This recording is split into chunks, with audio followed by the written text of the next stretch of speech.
Hello friends, எல்லாருக்குமே வணக்கம். ஒரு வாரத்துக்கு முன்னாடி பார்த்தீங்கன்னா நம்ம சேனலை மானிட்டரைசேஷன் பண்ணுறதுக்காக ரெக்வெஸ்ட் கொடுத்துருந்தோம். அந்த ரெக்வெஸ்ட் என்னாச்சு அப்படின்னு பார்த்தீங்கன்னா ரிஜெக்ட் ஆகிடுச்சு. அதுக்கு காரணம் என்னன்னா ரிப்பீட்டேட்டிவ் கண்டென்ட் அப்படின்னு அவங்க ரீசன் கொடுத்துருக்காங்க. அந்த ரிப்பீட்டேட்டிவ் கண்டென்ட் அப்படின்னா என்ன அப்படின்னு பார்த்தீங்கன்னா, ரிப்பீட்டேட்டிவ் கண்டென்ட்னா ஒரே மாதிரி வீடியோவை மல்டிபிள் டைம்ஸ் வந்து அப்லோட் பண்ணுறது. நான் அப்படி பண்ணியிருந்தேனா அப்படின்னு கேட்டிங்கன்னா பண்ணியிருந்தேன், கிட்டத்தட்ட பண்ணியிருந்தேன். ஏன்னா நான் ஒரு ரெண்டு வீடியோவில் வந்து சேம் இமேஜ், சேம் டைட்டில் எல்லாமே வந்து சேமாக கொடுத்துருந்தேன். நான் வந்து பார்ட் 1 பார்ட் 2 அப்படின்னு தான் கொடுக்கணும் அப்படின்னு வச்சுருந்தேன். கடைசியில் பார்த்தீங்கன்னா சேம் டைட்டில் தான் கொடுத்துருந்துருக்கேன். இன்னொன்று பார்த்தீங்கன்னா நான் யூஸ் பண்ண இமேஜும் வந்து சேம் இமேஜ் தான். அது வந்து ஒரு ஆடியோ சீரிஸ் அப்படின்னு ஒரு வீடியோ போட்டிருப்பேன்.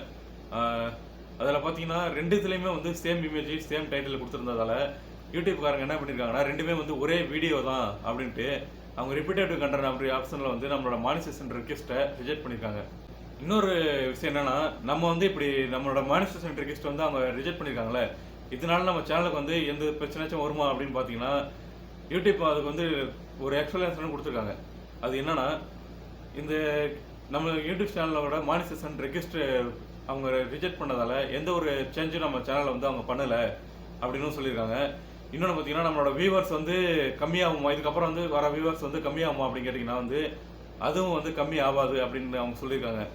இன்னொன்று நம்ம மானிட்டரைசேஷன் வந்து ரெக்வெஸ்ட் வந்து ரிஜெக்ட் பண்ணிட்டாங்களே, திரும்ப ரெக்வெஸ்ட் நம்ம கொடுக்க முடியுமா அப்படின்னு பார்த்தீங்கன்னா நம்மளால் கொடுக்க முடியும் அப்படின்றத நான் இந்த வீடியோவில் சொல்லிடுறேன். நான் வந்து அந்த ரிப்பீட்டேட்டிவ் கண்டென்ட் வந்து எப்படி கொடுத்துருந்தேன், எதனால அவங்க கொடுத்துருக்காங்க அப்படின்னு பார்த்து சொல்லிடுறேன். சேம் வீடியோ வந்து அப்லோட் பண்ணியிருந்தேன் அப்படின்னு சொல்கிறேன்ல, அது வந்து ரெண்டுமே வந்து சேம் வீடியோ கிடையாது. நான் யூஸ் பண்ண டைட்டிலும் இமேஜும் தான் வந்து சேம் வீடியோ. இன்னொன்று பார்த்தீங்கன்னா நான் பின்னாடி பேக்ரவுண்டு வந்து நான் அந்த ஸ்டோரியை வந்து நரேட் பண்ணியிருந்தேன். பின்னாடி வந்து நான் என்னோட பேக்ரவுண்ட் வாய்ஸ் வந்து கொடுத்துருப்பேன்ல, அது வந்து டோட்டலி சேஞ்சு. ஆனால் அதை அவங்க ரெண்டுத்தையும் அந்த வாய்ஸ் வந்து அவங்க பார்க்கல போல இருக்கு. எப்பயும் வந்து அவங்க ரிவ்யூ பண்ணும்போது அவங்களோட அந்த வீடியோ வந்து ஒன்று ஒன்றா ப்ளே பண்ணிலாம் பார்க்க மாட்டாங்க அப்படின்னு நினைக்கிறேன். ஏன்னா அந்த ரெண்டு வீடியோவுமே நான் கொடுத்த பேக்ரவுண்ட் வாய்ஸ் வந்து டிஃப்ரெண்ட்டு. ஆனால் அந்த ரெண்டு வீடியோவுக்கு யூஸ் பண்ண டைட்டிலும் சரி, யூஸ் பண்ண இமேஜும் சரி, ரெண்டுமே சேம் தான். அதனால அவங்க ரிப்பீட்டேட்டிவ் கண்டென்ட் கொடுத்து நம்ம சேனலில் வந்து மானிட்டரைசேஷன் ரெக்வெஸ்ட்டை கேன்சல் பண்ணியிருக்காங்க. இன்னொன்று நான் ரெக்வெஸ்ட் கொடுக்க முடியும் அப்படின்னு சொன்னால, அந்த ரெக்வெஸ்ட் நம்ம எப்படி கொடுக்க முடியும் அப்படின்னு பார்த்தீங்கன்னா, ஒரு தடவை ஒன்ஸ் நம்மளோட மானிட்டரைசேஷன் ரெக்வெஸ்ட் வந்து யூடியூப் ரிஜெக்ட் பண்ணுறாங்க அப்படின்னா கிட்டத்தட்ட ஒரு மாதம் வந்து டைம். அந்த ஒரு மாதம் டைமில் நம்ம என்னென்ன பண்ணணும் அப்படின்னு பார்த்தீங்கன்னா, நம்மளோட ரிப்பீட்டேட்டிவ் கண்டென்ட் கொடுத்துருக்காங்கல்ல, 2 வீடியோ போட்டிருக்கோம் அப்படின்னு சொல்லியிருக்காங்கல்ல, அந்த 2 வீடியோவில் ஒரு வீடியோவை நம்ம டெலிட் பண்ணிக்கணும் அப்படின்னு சொல்லியிருக்காங்க. இன்னொன்று பார்த்தீங்கன்னா நம்ம வந்து நம்ம சேனலில் என்னென்ன கண்டென்ட்லாம் கொடுத்துருக்கோம் அப்படின்றத நம்ம செல்ஃப் வெரிஃபிகேஷன் பண்ணிக்கணும். நம்ம ஒரு தடவை செல்ஃப் ரிவ்யூ பண்ணிட்டோம் அப்படின்னா வந்து நம்மளோட மானிட்டரைசேஷன் ரெக்வெஸ்ட் வந்து யூடியூப்பால் ரிஜெக்ட் ஆகாது. இது வந்து என்னோட கேர்லெஸ் அப்படின்னு தான் சொல்லுவேன். ஏன்னா வந்து நான் மானிட்டரைசேஷன் பண்ணும்போது நான் டேட்டா கொடுத்துட்டேன், தவிர இது என்னோட சேனலில் வந்து எந்த மாதிரி வீடியோ போட்டிருக்கேன் அப்படின்றத நான் ஒரு தடவை செல்ஃப் ரிவ்யூ வந்து பண்ணலை. நம்ம செல்ஃப் ரிவ்யூ பண்ணிட்டோம் அப்படின்னா வந்து நம்மளோட மானிட்டரைசேஷன் ரெக்வெஸ்ட்டு கேன்சல் ஆகிறதுக்கு வாய்ப்பு அதிகமாக ரொம்பவே கம்மி.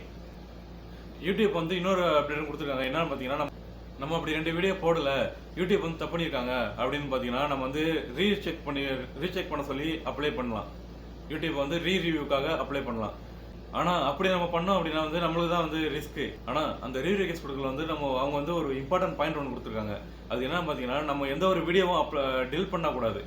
நம்ம அவசரப்பட்டு டெலிட் பண்ணிட்டு திரும்ப ரெக்வெஸ்ட் கொடுக்குறோம்னா வந்து அது திரும்ப ரிஜெக்ட் தான் பண்ணுவாங்க. அவங்க ரிவ்யூ கொடுக்கறதுக்கு வந்து கிட்டத்தட்ட அவங்க எடுக்கிறது காலம் பார்த்தீங்கன்னா 3 வாரம் அவங்க எடுத்துப்பாங்க. அந்த 3 வாரத்துக்கு அப்புறம் பார்த்தீங்கன்னா திரும்ப ரிஜெக்ட் பண்ணிட்டாங்கன்னா திரும்ப ஒரு மாதம் நம்ம வெயிட் பண்ணணும் நம்ம சேனல் மானிட்டரைசேஷன் பண்ணுறதுக்காக. அதனால நான் என்ன சொல்கிறேன்னா, நீங்கள் வந்து ஒரு மாதம் வெயிட் பண்ண சொல்கிறாங்களா, வெயிட் பண்ணிவிட்டு திரும்ப நம்ம அப்ளை மானிட்டரைசேஷனுக்காக திரும்ப ஒரு மாதம் கழிச்சு அப்ளை பண்ணுறது தான் வந்து நம்ம பெஸ்ட்டு. நம்ம இன்கேஸ் நம்ம ஒரு வீடியோ டெலிட் பண்ணிவிட்டு அதை நம்ம கேர் பண்ணாமல் ரிவ்யூ கொடுக்குறோம் அப்படின்னா வந்து திரும்ப அவங்க அகைன் நம்மளோட ரெக்வெஸ்ட் வந்து ரிஜெக்ட் பண்ணுவாங்க. அப்படின்ற பட்சத்தில் நம்ம திரும்ப வந்து கிட்டத்தட்ட 2 மாதம் வெயிட் பண்ணுற மாதிரி ஆயிரும். அப்படி நம்ம பண்ணாமல் ஒரே ஒரு மாதத்துக்கு அப்புறம் மானிட்டரைசேஷன் அப்ளை நம்ம கொடுக்குறோம்னா இதில் எந்த ஒரு பிரச்சனையும் வராது. அந்த மானிட்டரைசேஷன் கொடுக்கறதுக்கு முன்னாடி நம்ம வந்து ரிப்பீட்டேட்டிவ் கண்டென்ட்டு நம்ம வீடியோவில் வந்து செல்ஃப் ரிவ்யூ பண்ணிவிட்டு ஏதாச்சும் ஒரு வீடியோ டெலிட் பண்ணிடணும் அப்படின்னா பார்த்தீங்கன்னா டெலிட் பண்ணிக்கலாம். அப்படி டெலிட் பண்ணுறதால நம்மளுக்கு எந்த ஒரு பிரச்சனையும் வராது. மானிட்டரைசேஷன் பண்ணுறதுக்கு அப்புறம் நம்ம டெலிட் பண்ணாதான் நம்மளுக்கு பிரச்சனை வரும். ஏன்னா நம்ம ஒரு வீடியோ போடுறோம் அப்படின்னா அந்த வீடியோ வந்து ஒரு குறிப்பிட்ட தொகையை வந்து ஏர்ன் பண்ணியிருக்கோம். அப்படி ஏர்ன் பண்ண அமௌண்ட்டை வந்து நம்ம வித்ட்ரா பண்ணாமல் அந்த வீடியோ டெலிட் பண்ணிட்டோம் அப்படின்னா அந்த ஏர்னிங் காசு வந்து நம்ம எடுக்க முடியாது. அப்படின்ற பட்சத்தில் நம்ம வீடியோ டெலிட் பண்ணுறது ஒரு பாதிப்பை ஏற்படுத்தும். ஆனால் மணி செஷனுக்கு முன்னாடி நம்ம டெலிட் பண்ணுறது வந்து எந்த ஒரு பாதிப்பை ஏற்படுத்தாது. ஆனால் ஒரே ஒரு மிஸ்டேக் வந்து நம்மளுக்கு பார்க்கணும். என்ன அப்படின்னு பார்த்தீங்கன்னா, நம்ம மானிசேஷன் அப்ளை பண்ணுறோம்ல, 4000 வாட்ச் ஹவர்ஸ் வந்து நம்ம வேணும் மானிசேஷன் அப்ளை பண்ணோம் அப்படின்னா. அந்த 4000 வாட்ச் ஹவர்ஸ் வந்து அந்த டெலிட் பண்ணுற வீடியோவோட இன்க்ளூடட் அப்படின்னா நம்மளுக்கு பாதிப்பு ஏற்படுத்தும். அதுவே அந்த 4000 வாட்ச் ஹவர்ஸில் அந்த வீடியோ இல்லை அப்படின்ற பட்சத்தில் நம்ம வீடியோ டெலிட் பண்ணிக்கலாம். நிறைய பேர் நினைப்போம், நம்ம வீடியோ டெலிட் பண்ணுறதால ஏதாச்சும் பிரச்சனை வருமா அப்படின்னு. வீடியோ டெலிட் பண்ணுறதால நமக்கு பிரச்சனை வர்றது எப்படின்னு பார்த்தீங்கன்னா, ஆஃப்டர் மானிசேஷனுக்கு அப்புறம் தான் நிறைய பிரச்சனை வரும்.